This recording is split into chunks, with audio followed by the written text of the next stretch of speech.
ठाण्यातील रुग्ण जिजाऊ संस्थेच्या मोफत रुग्णालयामध्ये उपचारासाठी पालघर पर्यंत येत आहेत। मग नेमकी कसली कामं लोकप्रतिनिधी करतायत असा सवाल करत जिजाऊ संघटनेचे अध्यक्ष निलेश सांबरे यांनी उपस्थित केले आहे। ठाण्यामधल्या कळवा खारेगावमध्ये आयोजित निर्धार मेळाव्यामध्ये निलेश सांबरे बोलत होते। जिजाऊ संघटना आगामी लोकसभेच्या रिंगणात उतरणार असल्याचा निर्धारही त्यांनी व्यक्त केलाय। आरोग्य, शिक्षण, रोजगारासंदर्भात राबवलेल्या उपक्रमांना जनमानसामधून उदंड प्रतिसाद मिळत असल्याचंही निलेश सांबरेंनी म्हटलंय।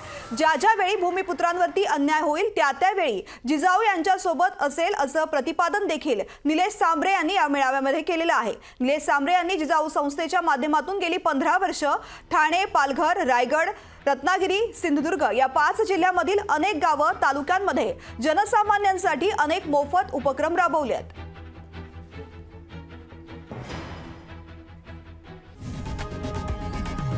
लोकशाही मराठी ऐका, पहा, जागरूक रहा।